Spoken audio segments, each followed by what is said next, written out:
Are video games dying? How many times in the past few years have you heard something along those lines?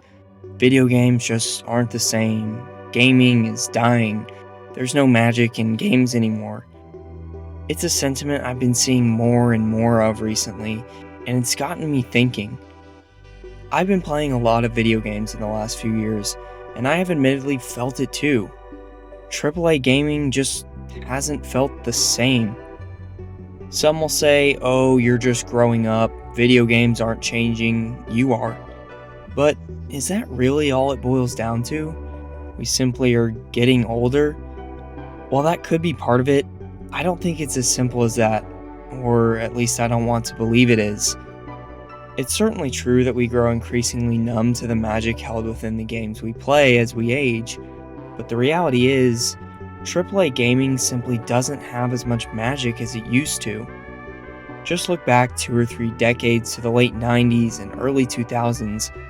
Iconic series like The Legend of Zelda, Final Fantasy, Super Mario, Metal Gear, Doom, Resident Evil, Metroid, Pokemon, Tony Hawk, and so many more were either being born or in their prime.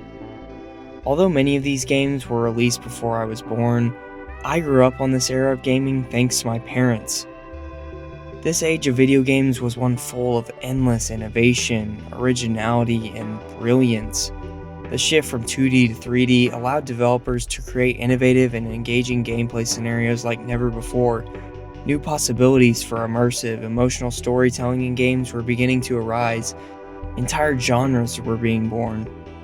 There were hardly any blueprints of successful games to follow or shiny, realistic graphics to sell a game on in this relatively new, rapidly advancing medium.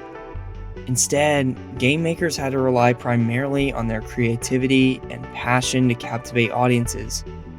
It was truly the perfect storm for the invention of some amazing games. Even bleeding into the next decade, a lot of that magic and innovation still remained. An increasing move toward realism and more advanced gameplay and storytelling resulted in some revolutionary experiences, but things were starting to change in the industry. On the surface, a shift toward corporate greed can clearly be seen in recent years by the movement toward live service games, oppressive microtransactions, and unfinished, broken releases being shoved out the door. This looming corporatization and its effects on gaming has already been addressed countless times, most recently with the Stop Killing Games petition, which has been gaining a ton of traction. I think it's a great sentiment that is unquestionable. The idea that publishers shouldn't just be able to rip the games you own away from you at their leisure. You'd think stuff like that would be self-explanatory, but somehow it's not in the modern world of gaming, and it should undoubtedly be addressed. However, behind this and every other issue is a deeper, systemic rot that has me concerned about the future of this medium. I'm not trying to come off as naive enough to believe game companies 20 or 30 years ago didn't care about money, but the difference is, so many games released back then radiated with the creativity and character of the developers themselves. These projects had true heart behind them, and they seemed to understand that profits would inevitably come when gamers deeply resonated with the experience. I read this online somewhere, and it feels so true. Games back then were made by people who loved games. Nowadays, games are products churned out by corporations that stifle the creativity of their passionate developers stuck beneath oppression. Your studio can produce a brilliant Game of the Year contender that impacts countless people and can still be shuttered in months because it wasn't profitable enough. That's the world we live in.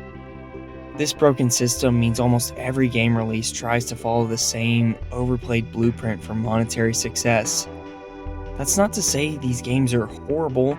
I play a lot of titles nowadays, and I have a good enough time with them, but every modern AAA release feels like it's trying to check the same formulaic boxes with a different, fancy coat of graphical paint. I want to make a video diving deeper into this, but it's like there's just no innovation anymore in game mechanics within this space. Hardly any new innovative ideas. It's not like the corporations aren't aware of this either. That's why a lot of the big releases nowadays are remakes and remasters of older, beloved titles. I mean, sure, the prospect of reselling you the games you're nostalgic for to make an extra buck is huge for them, but deep down, these companies are too scared to take a risk and make something actually new and creative, and so they choose the safer route instead. I mean, where's all the new AAA IPs, the birth of some amazing new series? Sure, many notable game series are still going stronger than ever, but most of them are lucky to see a release once a decade due to massively inflated development cycles. Studios that used to be known as the gold standard for video game creativity and innovation, like BioWare, Bethesda, Konami, Bungie, Rocksteady, are seemingly shackled by bad releases, poor development cycles, and looming corporate issues. It's a rough place to be in, as Xbox seemingly crashes and burns before our very eyes due to self inflicted catastrophes. Nintendo turns toward increasingly greedy financial practices, and PlayStation and its many studios fall deeper and deeper into an identity crisis. I just have to ask, where do you personally see this medium going in the next decade or so? So, this is the point in the video I could say I don't think things are going to get better. Gaming really is dying. But that's actually not what I think. Gaming isn't dying, it's just the medium is evolving. Sure, gamers have had enough of the oppressive corporate issues plaguing this medium, but while that side of gaming declines, another rises. Independent games are more relevant than ever before, as the gap has closed massively between them and their AAA counterparts.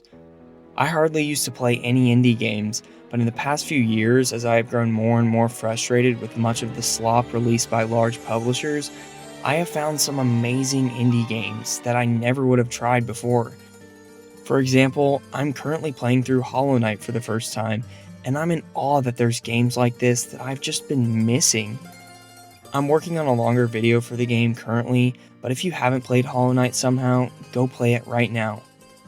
Anyway, the point is, the indie scene is absolutely bustling right now, and many of these games provide a different sense of charm and creativity than what you normally see in most modern games. On top of this, I think we're really starting to see the rise of privately owned studios, which is where I think the future of games is headed.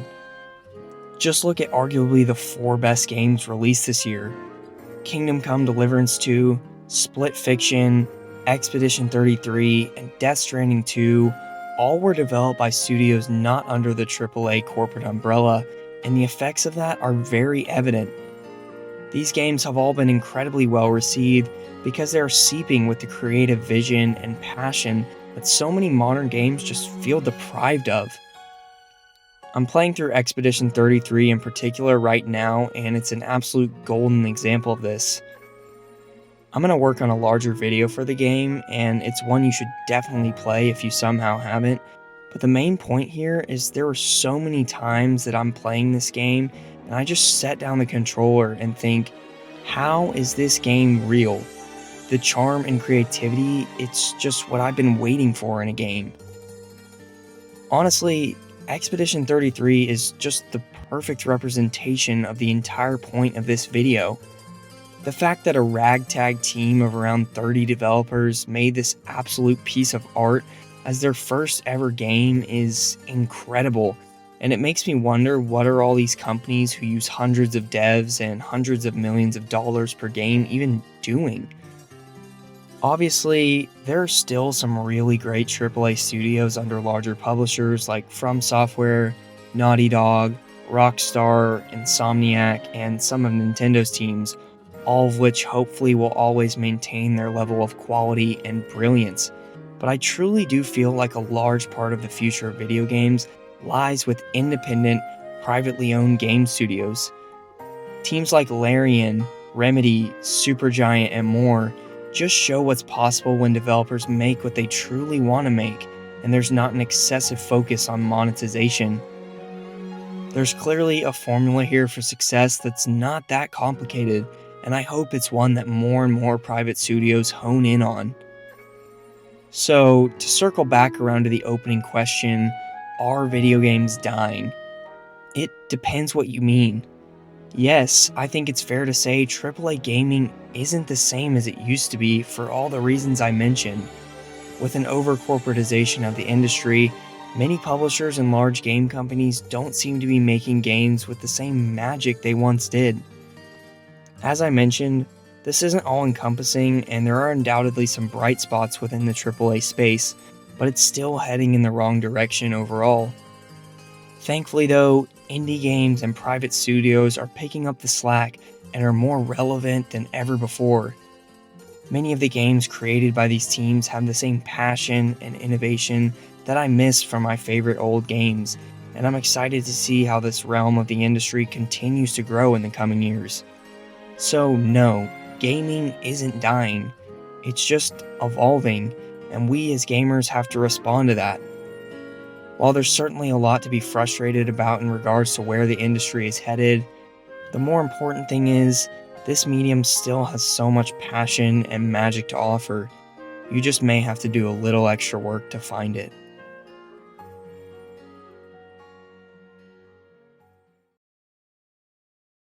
Thanks so much for watching this video. If you enjoyed any of what I had to say, I've got a lot of projects lined up right now that I'm really looking forward to making, so I'd really appreciate it if you subscribed or left a comment down below. Thanks again, guys, and take care.